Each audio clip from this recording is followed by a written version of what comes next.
తెలంగాణ రాష్ట్రానికి అవసరమైన నిధులను విడుదల చేయాలి అని చెప్పి మేము ప్రయత్నం చేసినాం. స్వయంగా నేనే 3 సార్లు ప్రధానమంత్రిని కలిసిన. మొదటిసారి తెలంగాణ రాష్ట్రంలో ప్రభుత్వం ఏర్పడిన వెంటనే నేను ఉప ముఖ్యమంత్రి బట్టి విక్రమార్క గారు ప్రధానమంత్రి గారిని కలిసి ఎన్నికలు ముగిసిపోయినాయి, వివక్ష లేని వివాదాలు లేని సత్సంబంధాలను రాష్ట్ర కేంద్ర ప్రభుత్వాల మధ్యలో నెలకొల్పి అభివృద్ధికి ఒకరికొకరం సహకరించుకొని ముందుకు వెళ్తామని మొదటిసారి కలిసి చెప్పడం జరిగింది. రెండవసారి నరేంద్ర మోడీ గారు తెలంగాణ రాష్ట్ర పర్యటనకు వచ్చినప్పుడు ఆదిలాబాద్లో నేనే స్వయంగా వెళ్ళి వారికి స్వాగతం పలికి ఆ రోజు ఒక అడుగు నేను ముందుకు వేసి, ఈ దేశంలో ప్రధానమంత్రి పెద్దన్న లాంటి వాడు, మీరు పెద్దన్నలాగా వ్యవహరించాల్సిన అవసరం ఉన్నది. రాష్ట్రాల అభివృద్ధి జరగాలి అని అంటే నిధుల కేటాయింపులతో పాటు అనుమతులు వేగంగా ఇవ్వాలి. తెలంగాణ రాష్ట్ర ముఖ్యమంత్రిగా ప్రధానమంత్రిని పెద్దన్నగా మేము భావిస్తున్నాము. పెద్దన్న పాత్ర మీరు పోషించండి అని చెప్పి ఒక అడుగు ముందుకేసి చెప్పడం జరిగింది. ఆ తర్వాత జాతీయ ఎన్నికల తర్వాత నరేంద్ర మోడీ గారు 3వసారి ప్రధానమంత్రిగా బాధ్యత స్వీకరించిన తర్వాత ఇప్పటి బడ్జెట్లో తెలంగాణ రాష్ట్రానికి అవసరమైన నిధులను, అవసరమైన ప్రణాళికను పొందుపరిచి తద్వారా తెలంగాణ రాష్ట్రానికి సహకరించమని చెప్పి 3వసారి ఢిల్లీకి వెళ్ళి ప్రధానమంత్రి గారిని కలవడం జరిగింది. అన్ని సందర్భాలలో బేసిజాలకు తావు ఇవ్వకుండా, అనవసరమైన వివాదాలకు అవకాశం ఇవ్వకుండా, ఈ దేశ ప్రధానమంత్రి వివిధ రాష్ట్రాల ముఖ్యమంత్రులకు పెద్దన్నలాగా ఉండాలి, మిమ్మల్ని మేము పెద్దన్నగా భావిస్తున్నాం, మా రాష్ట్రానికి చాలా సంవత్సరాలుగా వివక్ష జరుగుతున్నది కాబట్టి ఈ వివక్షను తొలగించి మా నిధులు కేటాయించండి అని వారిని కలిసి చెప్పడం జరిగింది. కేంద్ర ప్రభుత్వంలో ఉన్న మంత్రులందరినీ కూడా కలిసి విజ్ఞప్తి చేయడం జరిగింది. కానీ ఈరోజు వికసిత్ భారత్ 2047లో 48,21,000 కోట్ల రూపాయలతోని బడ్జెట్లు ప్రవేశపెట్టి, అదేవిధంగా బడ్జెట్ మొత్తం సారాంశాన్ని చూస్తే మొత్తం బడ్జెట్లో తెలంగాణ అనే పదాన్ని నిషేధించిండ్రు. తెలంగాణ అనే పదాన్ని కూడా పలకడానికి కేంద్ర ప్రభుత్వము ఇష్టపడడం లేదు. 10వ బడ్జెట్ సమావేశాల సందర్భంగా ప్రధానమంత్రి గారు తెలంగాణ రాష్ట్ర ఏర్పాటు ప్రక్రియను తప్పుపట్టినప్పుడు, తెలంగాణ రాష్ట్ర ఏర్పాటు ప్రక్రియనే పార్లమెంటు విధి విధానాలు ఉల్లంఘించి ఏర్పడింది అని అన్నప్పుడు వారి మనసులో ఇంత కక్ష ఉంది తెలంగాణ పట్ల అనేది తెలంగాణ ప్రజలు ఊహించలేదు. వారు మొదటి నుంచి ఎందుకో తెలంగాణ పట్ల వివక్ష కాదు కక్ష చూపిస్తున్నట్టుగా అనిపిస్తుంది. గతంలో కేంద్రంలో ఉండే ప్రభుత్వాలకు ప్రతిపక్ష పార్టీలు అధికారంలో ఉన్న రాష్ట్రాల పట్ల వివక్ష చూపిస్తారని చర్చ జరిగితే అది ఎట్లుంటుందో మాకు అర్థం కాలేదు. కానీ ఇప్పుడు నరేంద్ర మోడీ గారి ప్రభుత్వము వివక్ష కాదు కక్షాపూరితంగా తెలంగాణ ప్రజల పట్ల వ్యవహరించింది అని చెప్పి స్పష్టంగా మా ప్రభుత్వం భావిస్తున్నది.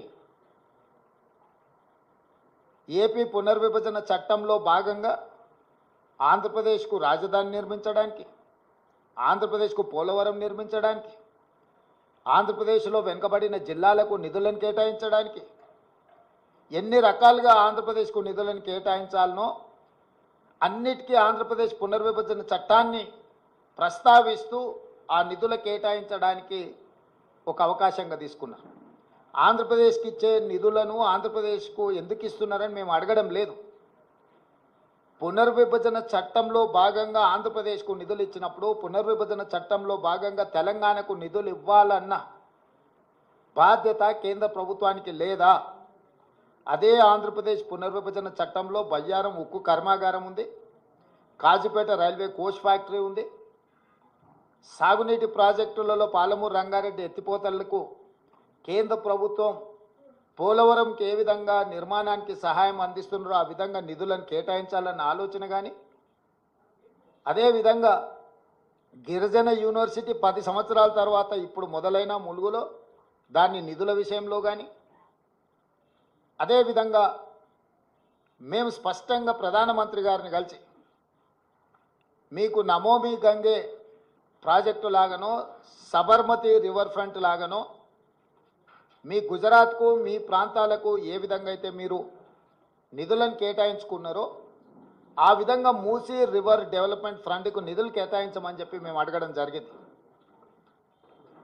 విశ్వనగరంగా విస్తరిస్తున్న 5 ట్రిలియన్ ఎకానమీ అని పదే పదే చెప్పే నరేంద్ర మోడీ గారు మీ ఆలోచన ఈ దేశం 5 ట్రిలియన్ ఎకానమీకి చేర్చుకోవాలంటే భారతదేశంలో 5 మహానగరాలలో హైదరాబాద్ నగరం ఒకటి.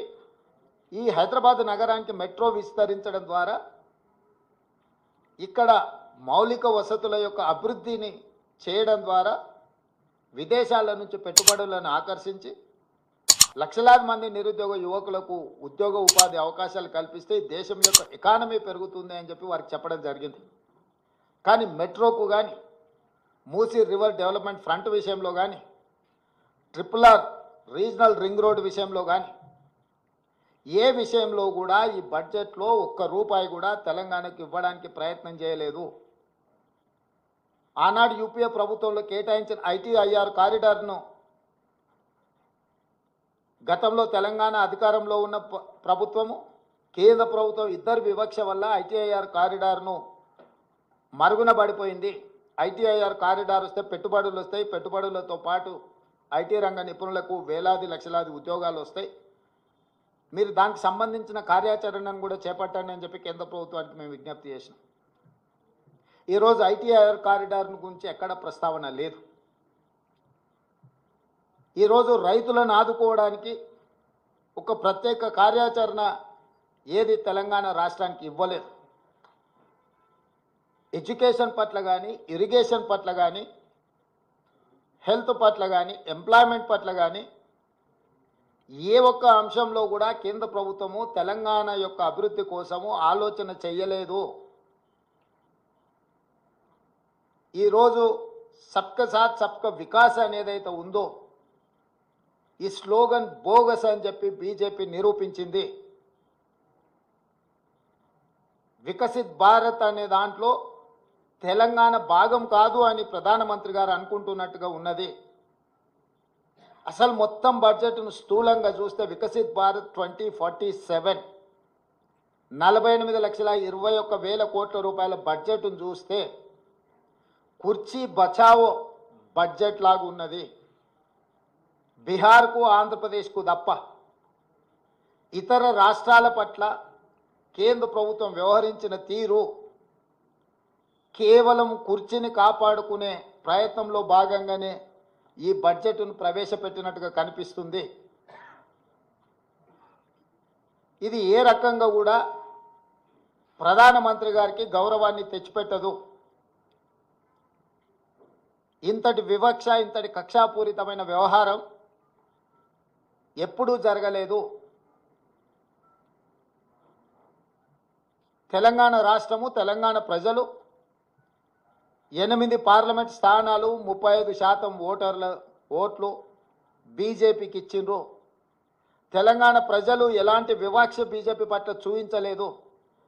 తెలంగాణ ప్రజల యొక్క నిర్ణయం వల్ల ఈరోజు నరేంద్ర మోడీ గారు ప్రధానమంత్రిగా కుర్చీలో కూర్చున్నారు. 8 సీట్లను తెలంగాణ రాష్ట్రం నుంచి గెలిపిస్తే కృతజ్ఞత చూపించాల్సిన బీజేపీ కేంద్ర ప్రభుత్వం నరేంద్ర మోడీ గారు తెలంగాణ పట్ల కక్షాపూరితంగా వ్యవహరించారు. ఎన్నికల కంటే ముందు నేను పదే పదే చెప్పిన ఓట్లు సీట్లు మాత్రమే తెలంగాణ నుంచి కావాలి, కానీ తెలంగాణ ఆత్మగౌరవం పట్ల కేంద్ర ప్రభుత్వానికి ఎలాంటి పట్టింపు లేదు అని. ఈరోజు అదే విధంగా కేంద్ర ప్రభుత్వం వ్యవహరించింది. కేంద్ర మంత్రిగా ఉన్న కిషన్ రెడ్డి గారు ఈరోజు తెలంగాణ ప్రజలకు సమాధానం చెప్పాలి. బీజేపీ అధ్యక్షుడిగా నరేంద్ర మోడీ గారి మంత్రివర్గంలో యూనియన్ క్యాబినెట్ మినిస్టర్గా కిషన్ రెడ్డి గారు బాధ్యత వహించాలి. తెలంగాణకు జరిగిన అన్యాయానికి తెలంగాణ ప్రజలకు క్షమాపణ చెప్పి తక్షణమే మోడీ మంత్రివర్గం నుంచి తప్పుకోవాలి కిషన్ రెడ్డి గారు. ఇంతటి వివక్ష ఎప్పుడూ జరగలేదు. కేవలం కుర్చీ కోసం మౌనంగా ఉండడం ఇది సమంజసం కాదు. కిషన్ రెడ్డి గారు ఈరోజు తెలంగాణకు బయ్యారం ఉక్కు కర్మాగారం, Kazipet railway coach factory, IIM, ప్రతి రాష్ట్రంలో ఐఐఎం ఉంది. మేము ఐఐఎం కావాలి తెలంగాణ రాష్ట్రంలో లేదు అనిస్తే ధర్మేంద్ర ప్రధాన్ గారు నాకు లేఖ రాశారు, మీ రాష్ట్రానికి ఐఐఎం ఇవ్వము అని. భారతదేశంలో ప్రతి రాష్ట్రంలో విద్యార్థులు చదువుకోవడానికి ఐఐఎంలు ఉన్నప్పుడు తెలంగాణ రాష్ట్రానికి ఎందుకు ఇవ్వరు?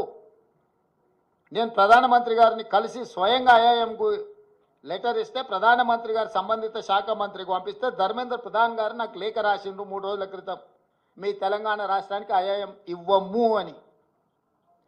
ఎందుకు ఇవ్వరు? ఐఐఎం మనకి ఇవ్వనప్పుడు కిషన్ రెడ్డి గారు ఎందుకు కొనసాగుతున్నాడు కేంద్ర మంత్రిగా? పాలమూరు రంగారెడ్డి ఎత్తిపోతలకు కేంద్ర ప్రభుత్వం ఎందుకు నిధులు ఇవ్వను అంటుంది? పోలవరం నిర్మాణానికి 1000 కోట్ల రూపాయలు ఇచ్చే కేంద్ర ప్రభుత్వం ఎందుకు పాలమూరు రంగారెడ్డి ఎత్తిపోతలకు కేంద్ర ప్రభుత్వం ఆర్థిక సహాయం చేయనంటుంది? అమరావతి నిర్మాణానికి 1000 కోట్ల రూపాయలు ఇస్తా అంటున్న కేంద్ర ప్రభుత్వం హైదరాబాదు నగరంలో మెట్రో విస్తరణకు కానీ, మూసీ రివర్ డెవలప్మెంట్ ఫ్రంట్కు కానీ, రీజనల్ రింగ్ రోడ్ కోసం కానీ, వరంగల్లో ఆదిలాబాదులో ఏర్పాటు చేయాలనుకుంటున్న ఎయిర్పోర్టులకు ఎందుకు ప్రత్యేకంగా నిధులు ఇవ్వరు అని చెప్పి కేంద్ర ప్రభుత్వాన్ని తెలంగాణ రాష్ట్ర ప్రభుత్వం ప్రశ్నిస్తున్నది. పెద్దన్నగా మేము భావిస్తుంటే మీరు దుర్మార్గంగా వ్యవహరిస్తున్నారు. ప్రధానమంత్రి వివక్ష లేని వికసిత్ భారత్ కోసం ప్రయత్నం చేయాలి, కానీ కేంద్ర ప్రభుత్వం ప్రవేశపెట్టిన బడ్జెట్ బీహార్ ఆంధ్రప్రదేశ్ కోసం ప్రత్యేకంగా ఈ సమావేశాలను ఏర్పాటు చేసి నిధులు కేటాయించినట్టుగా ఉన్నది. కేవలం క్విడ్ ప్రోకో. మీరు మాకు మద్దతు ఇవ్వండి ప్రభుత్వాన్ని కాపాడుకోవడానికి, మేము అన్ని రాష్ట్రాలను దోషి మీ రాష్ట్రాలల్లో నిధులు విడుదల చేస్తామనే విధంగా ఉన్నది. అందుకే ఈ బడ్జెట్ కుర్చీ బచావో బడ్జెట్. కుర్చీ లాలూచిలో, ప్రధానమంత్రి లాలూచిలో బీజేపీ తెలంగాణ ప్రజల యొక్క హక్కులను, తెలంగాణ రాష్ట్ర అభివృద్ధిని కాలరాస్తున్నది. ఇది ఏమాత్రం ఇక్కడి ప్రజలు సహించరు, మా ప్రభుత్వం ఊరుకోదు.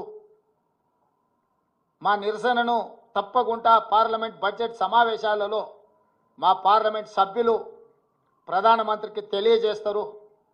8 మంది ఎంపీలను బీజేపీకి ఇస్తే మౌనంగా ఉండొచ్చేమో, బానిసలుగా తల వంచుకొని మోడీ ముందు నిలబడి ఉండొచ్చేమో, కానీ కాంగ్రెస్ నుంచి గెలిచిన 8 మంది పార్లమెంట్ సభ్యులు మిగతా పార్లమెంట్ సభ్యులను అందరిని కూడా సమన్వయం చేసుకొని తెలంగాణ ప్రజల యొక్క హక్కుల కోసం ఖచ్చితంగా పార్లమెంట్లో నిరసన తెలుపుతారు.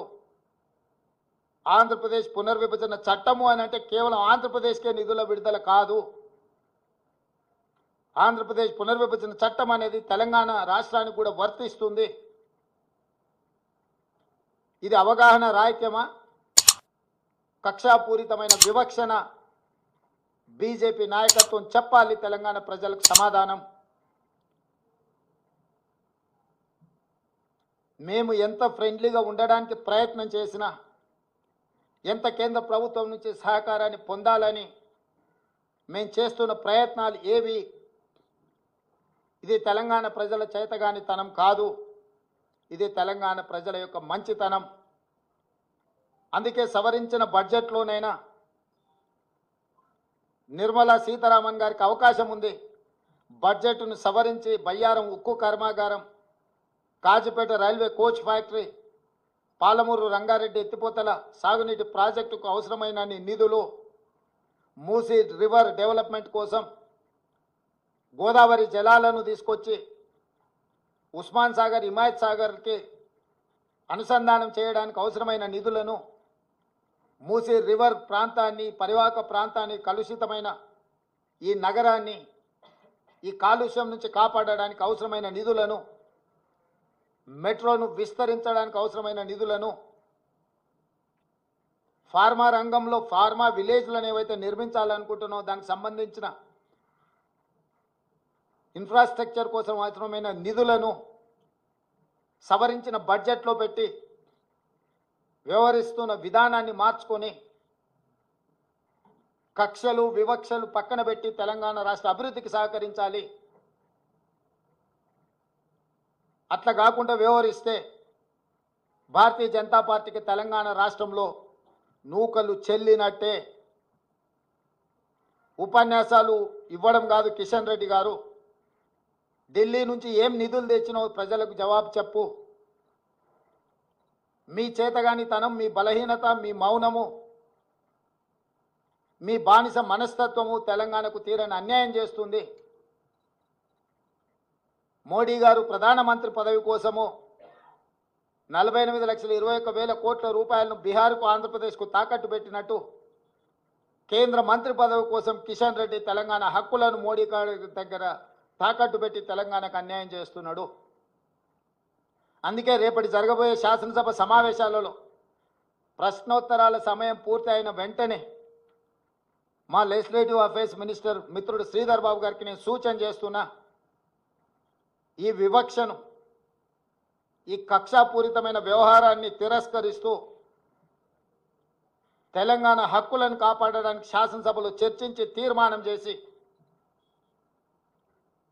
అధికారికంగా ప్రధానమంత్రి గారికి తెలియజేయడానికి అవసరమైన అన్ని రకాల చర్యలను రేపు శాసనసభలో మీరు బాధ్యత తీసుకొని క్వశ్చన్ అవర్ తర్వాత దీని మీద చర్చకు ఉపక్రమించండి అని చెప్పి మా సహచర మంత్రుడికి నేను సూచన చేస్తున్నా. ఈ వివక్ష మంచిది కాదు.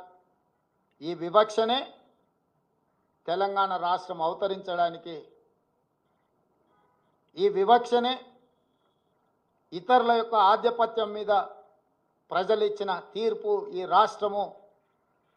రాష్ట్ర ప్రజలు ఇచ్చిన తీర్పు 2023. మళ్ళీ మీరు తెలంగాణ ప్రజలను మళ్ళొకసారి కార్యాచరణ చేపట్టే విధంగా మాకు తప్పని పరిస్థితి కల్పించవద్దు అని చెప్పి ప్రధానమంత్రి గారికి నేను విజ్ఞప్తి చేస్తున్నా. భారతీయ జనతా పార్టీ 8 మంది పార్లమెంట్ సభ్యులకు కూడా నేను సూచన చేస్తున్నా. అదేవిధంగా ఎంఐఎం పార్లమెంట్ సభ్యుడు కూడా నేను విజ్ఞప్తి చేస్తున్నా. కాంగ్రెస్ పార్లమెంట్ సభ్యులతో పాటు తెలంగాణ పార్లమెంటు 17 మంది సభ్యులు రాజ్యసభలో ఉన్న వాళ్ళు కూడా ఈ అవసరమైన నిరసన కార్యక్రమానికి సహకరించాలి. మీ చిత్తశుద్ధిని నిరూపించుకోవాలి. రాష్ట్రం యొక్క హక్కులను, రాష్ట్రం యొక్క అనుమతుల కోసం రాజకీయాలకు అతీతంగా అందరం కలిసికట్టుగా నిలబడి కొట్లాడాల్సిన సమయం, సందర్భం వచ్చింది. కాబట్టి ఈరోజు తెలంగాణ రాష్ట్రానికి బడ్జెట్లో తీరని అన్యాయం జరిగింది. నరేంద్ర మోడీ గారు వివక్షపూరితంగా కక్ష సాధింపు చర్యలకు పాల్పడుతున్నాడు తెలంగాణ ప్రజల పట్ల. దీన్ని తీవ్రంగా కాంగ్రెస్ పార్టీ, మా ప్రభుత్వము ఖండిస్తుంది. దీనికి సంబంధించిన కార్యాచరణ అటు పార్లమెంటులోనూ ఇటు శాసనసభలోనూ తప్పకుండా నిరసన కార్యక్రమం చేపట్టడం జరుగుతుంది.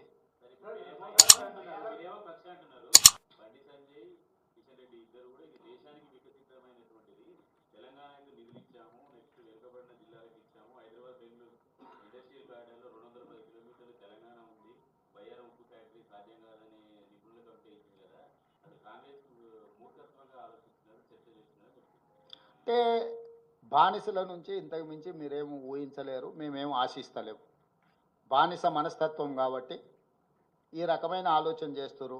బానిసలుగా కాకుండా తెలంగాణ పౌరులుగా వాళ్ళు ఆలోచన చేస్తే పరిష్కారం దొరుకుతుంది. పోలవరం కట్టడానికి 1000 కోట్ల రూపాయలు ఇచ్చినప్పుడు పాలమూరు రంగారెడ్డి ఎత్తిపోతలకు ఎందుకు ఒక్క నయా పైసా కూడా ఇవ్వలేదు? కిషన్ రెడ్డి గారు సమాధానం చెప్పగలరా?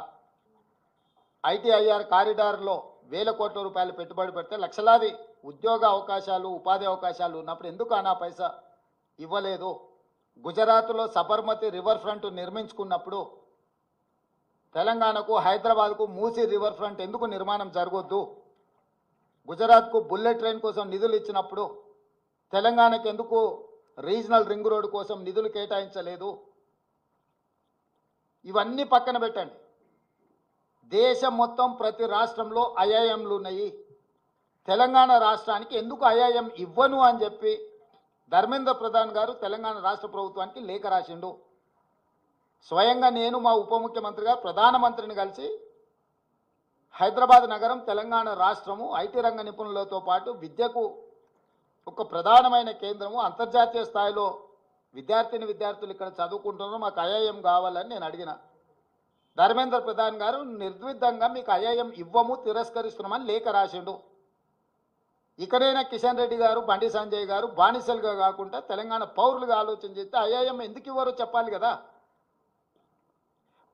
ఆంధ్రప్రదేశ్ పునర్విభజన చట్టంలో పొందుపరిచిన విషయాలు ఆంధ్రప్రదేశ్కు సంబంధించిన అంశాలను పరిష్కరించడానికి ఉందా, అందులో ప్రస్తావించిన తెలంగాణ సమస్యలను కూడా పరిష్కరించడానికి ఉందా? ఈ ఈ ఈ ఒక్క విషయంలో బండి సంజయ్, కిషన్ రెడ్డి గారి యొక్క ఆలోచన ఏందో చెప్పమని.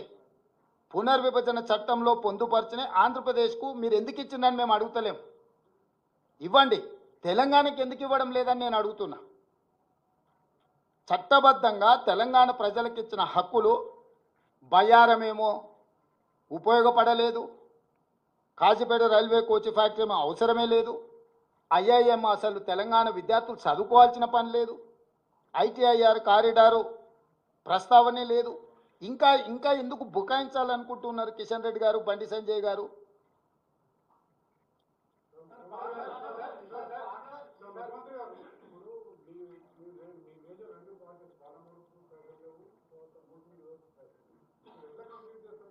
డెఫినెట్గా చేస్తాం, మా ప్రణాళికలు మాకు ఉంటాయి. దయాదాక్షిణ్యాల మీద ఈ రాష్ట్రం ఏర్పడి లేదు.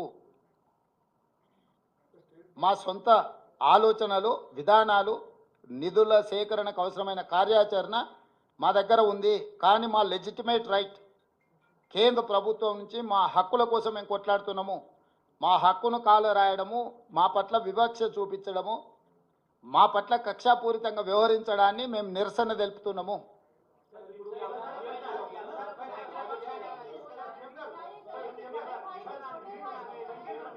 ఏం ప్రతాప్, చూద్దాము. అంటే అసలు కేంద్ర ప్రభుత్వం వైపు నుంచి స్పందన రానియండి. ఇప్పుడు మొదట మా నిరసనను, మా ఆలోచన విధానాన్ని కేంద్ర ప్రభుత్వానికి తెలియజేసే ప్రయత్నం చేస్తున్నాము.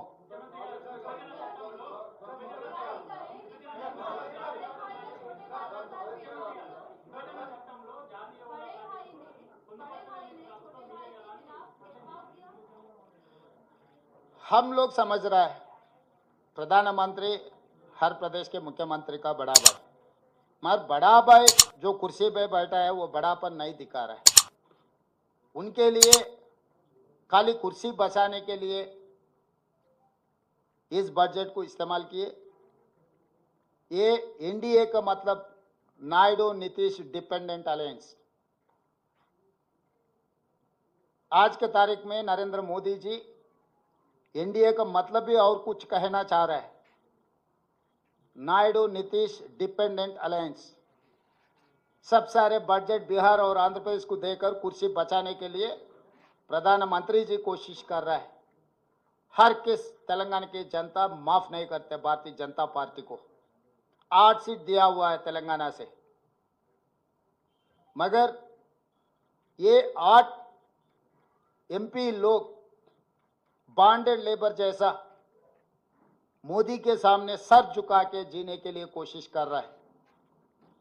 हर तेलंगाना के जनता ये सब सारे देख रहा है, आंखों के सामने दिख रहा है. इसीलिए हम लोग तेलंगाना के ओर से जो Andhra Pradesh state reorganisation act में जो कानून बनाया, Bayyaram steel factory, Kazipet railway coach factory, triple IT, IIM, Palamuru Rangareddy lift irrigation के बजट और बाकी के जितने सारे कानून में लागू किए सब सारे हम लोग मांग रहा है. ये किसी का मेहरबानी नहीं है, ये हमारा हक है. पहले से हम लोग ये कह रहे हैं कि केंद्रीय सरकार को तेलंगाना सरकार ने 1 रुपये टैक्स के पेमेंट किए तो 43 पैसा हम लोगों को मिल रहा है, मगर बिहार को तो 7 रुपये मिल रहा है. 1 रुपये बिहार से टैक्स अगर कलेक्शन हुए तो बिहार को 7 रुपये मिल रहा है, उत्तर प्रदेश को 6 रुपये मिल रहा है. क्यों ये विवक्षा?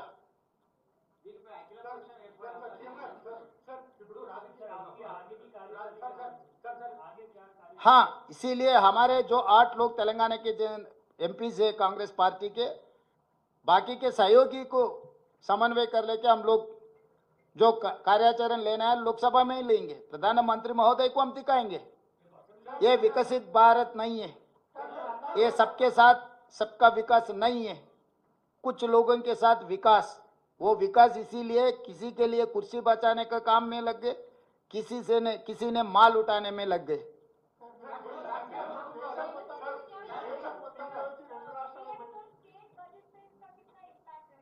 या डेफिनेटली ये तेलंगाना स्टेट बजट पे अक्सर होने वाले हैं, क्योंकि हम लोग ये सोचे थे कि Musi river development front, regional ring road, metro के साथ साथ पालमूर रंगारेड्डी लिफ्ट इरिगेशन के लिए कुछ इसमें अनाउंस आने वाले थे।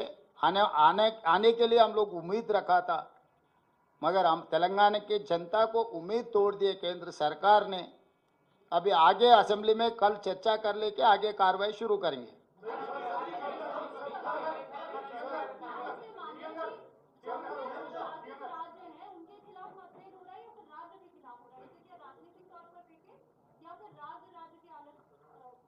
नहीं, अभी कुर्सी बचाने में लग गए, ये कुर्सी बचाओ बजट, इसीलिए बिहार आंध्र प्रदेश को ज़्यादा दे दिए कि अभी ये NDA dependent on Bihar and Andhra Pradesh. That is how they allocated funds to Bihar and Andhra Pradesh. We are not opposing allocating to Bihar and Andhra Pradesh. हम लोगों की मांग एक ही है, क्यों तेलंगाना को नहीं दिए?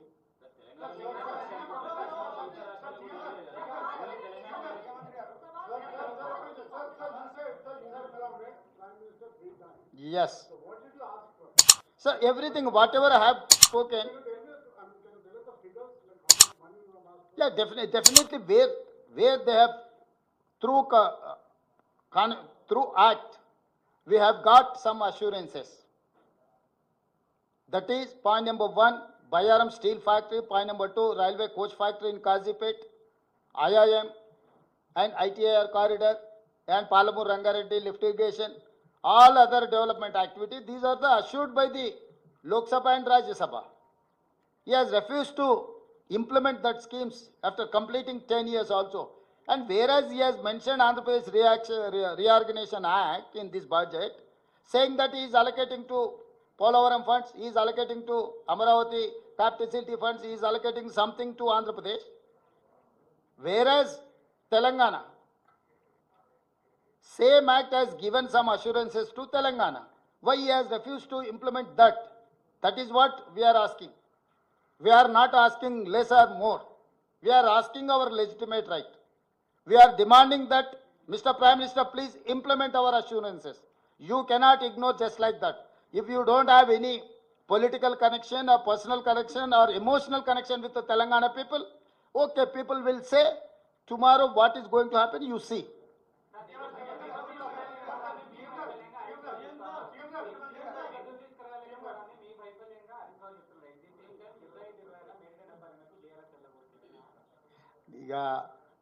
ఇప్పుడు వాళ్ళ గురించి ఎందుకు, చచ్చిపోయిన పాముల గురించి మనం చర్చ చేసుకున్నా కూడా ప్రయోజనం లేదు. ఇప్పుడు తీసుకోవాల్సిన కార్యాచరణ మీదనే మనం చర్చ చేద్దాము.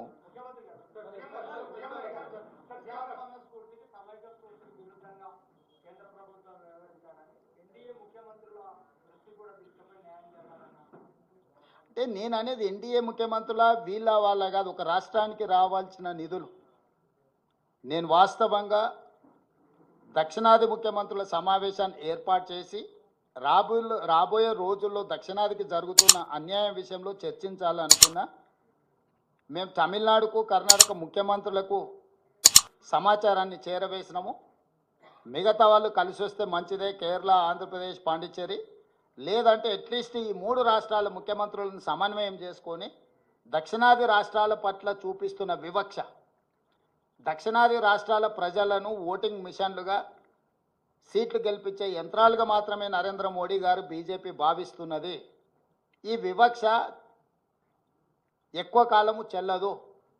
దీర్ఘకాలికంగా ఈ వివక్ష ఇలాగే కొనసాగితే అది ఇంకొక ఉద్యమానికి దారితీసే ప్రమాదం పొంచి ఉన్నది. ఇది కేంద్ర ప్రభుత్వానికి చెప్పదలుచుకున్నాం స్పష్టంగా.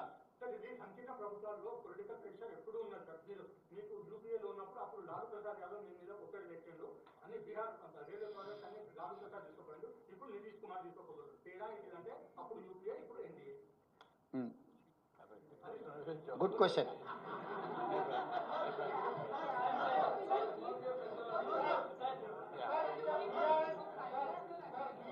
Yeah, definitely. We will try our level best. We don't ignore appropriate forums. Prime Minister is the important person or responsible person to sanction budget or permissions. Definitely we will try our level best to reach our goal.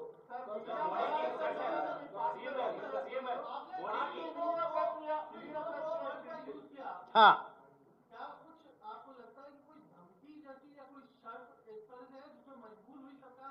Sanjay ji, हमारा मतलब Kwid प्रोको के मतलब है कुर्सी बचाने के लिए नजराना दे रहा है बिहार. ये मैं इसीलिए कहा एनडीए का मतलब नायडू नीतीश डिपेंडेंट अलायंस. सो प्रधानमंत्री कुर्सी बचाने के लिए बिहार और आंध्र प्रदेश को ज्यादा पैसे देने के लिए कोशिश कर रहा है. This is called quid pro quo. तो इसीलिए हम लोग ये कह रहे हैं कि हम लोग खामोश बैठने वाले नहीं है. हम इन लोगों में नहीं है कि मोदी जी के सामने, केंद्र सरकार के सामने सर झुककर बैठने वाला नहीं है. हम लोग जो हक है, हक के लिए हम लोग लड़ेंगे.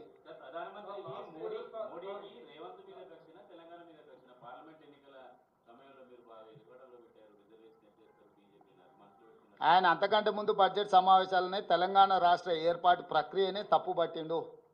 తల్లిని చంపి పిల్లని బతికించిండ్రు, తలుపులు మూసి కాంగ్రెస్ పార్టీ బిల్లు పాస్ చేసింది అన్నప్పుడే ఆయన మనసులో ఏముందో, ఆయన మనోగతం ఏందో తెలంగాణ ప్రజలకు అర్థమైంది. అయినా కూడా తెలంగాణ ప్రజలు ఏదైనా మేలు జరగకపోతుందని 8 ఎంపీలను గెలిపించిండ్రు. 8 మంది ఎంపీలు ప్రగల్భాలు పలికిండ్రు కదా, కేంద్రం నుంచి నిధులు తీసుకొస్తాం, అనుమతులు తీసుకొస్తాం, తెలంగాణను అసలు అద్భుతంగా గుజరాత్ మోడల్లో అభివృద్ధి చేస్తామని చెప్పిండ్రు కదా ఎంపీలకు నిలబడ్డోళ్ళు. గెలిచిన వాళ్ళు ఈరోజు ఎందుకు మౌనంగా ఉన్నారు?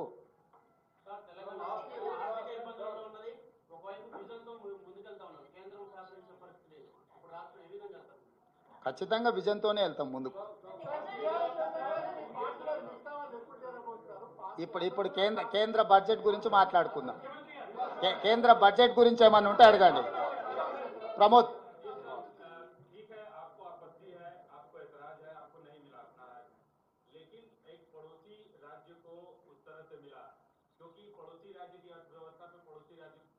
फायदा होता है, जैसा तेलंगाना से आंध्र पे कुछ लोग डिपेंडेंट है, वहाँ की इकोनॉमी उस पर डिपेंड करती है.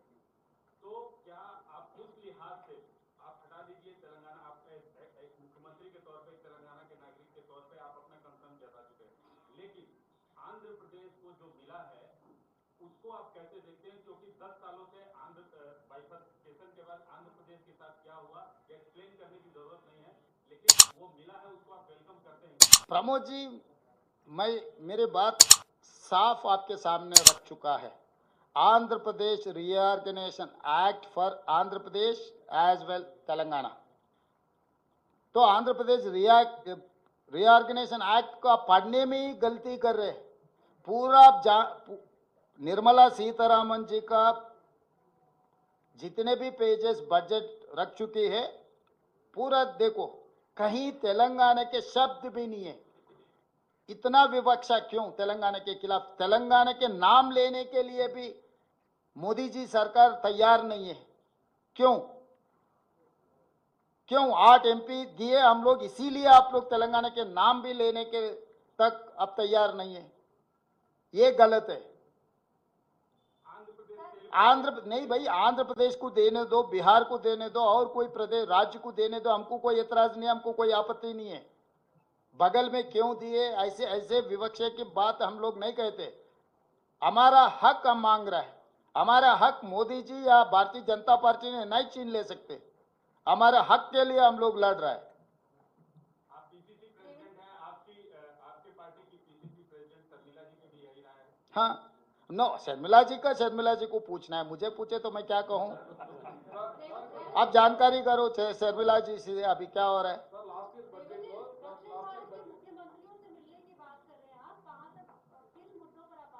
सब साउथ के delimitation of parliament seats, budget allocation, other permissions, जितने बीमारू स्टेट्स को दे रहे, बिहार, मध्य प्रदेश, उत्तर प्रदेश, राजस्थान, जो इलाके को, जो राज्यों को जो पैसे मिल रहा है, साउथ को क्यों नहीं मिल रहा है?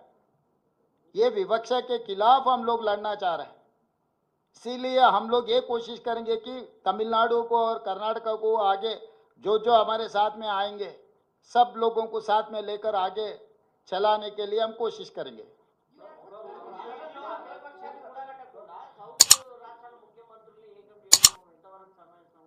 మీరు ఏం చేస్తే బాగుంటుంది అంటారు? మంచి సూచన చేశారు, చర్చ చేద్దాం.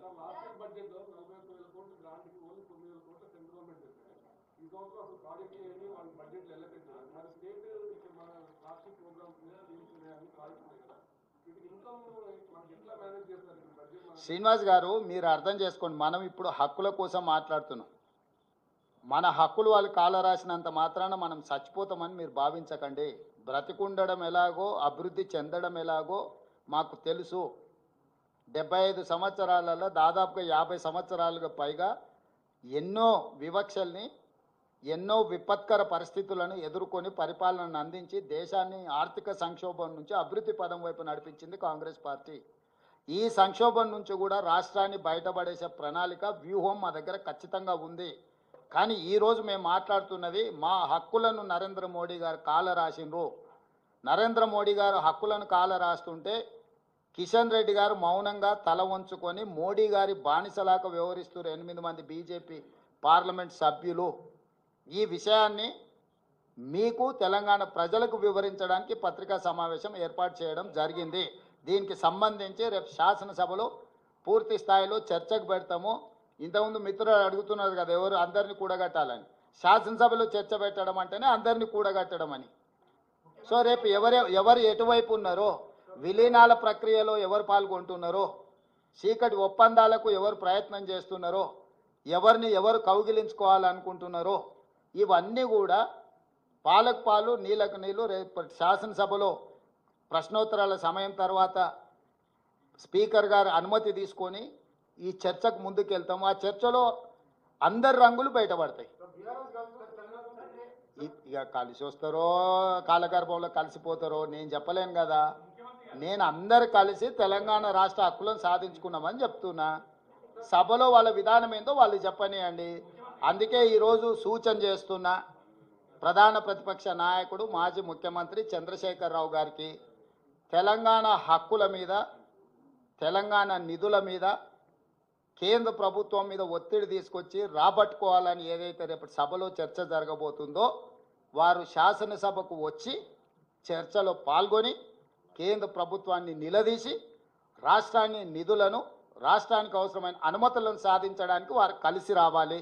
వారు సభకు వస్తే వారు తెలంగాణ ప్రజల పక్షాన నిలబడ్డట్టు, వారు సభకు రాకపోతే యాజ్ ఇట్ ఈస్గా కిషన్ రెడ్డితో పాటు కేసీఆర్ గారు కూడా మోడీ ముందు మొకరిల్లినట్టు మౌనమే బానిసత్వానికి పర్యాయపదంగా భావించాల్సి వస్తుంది. ధన్యవాదాలు.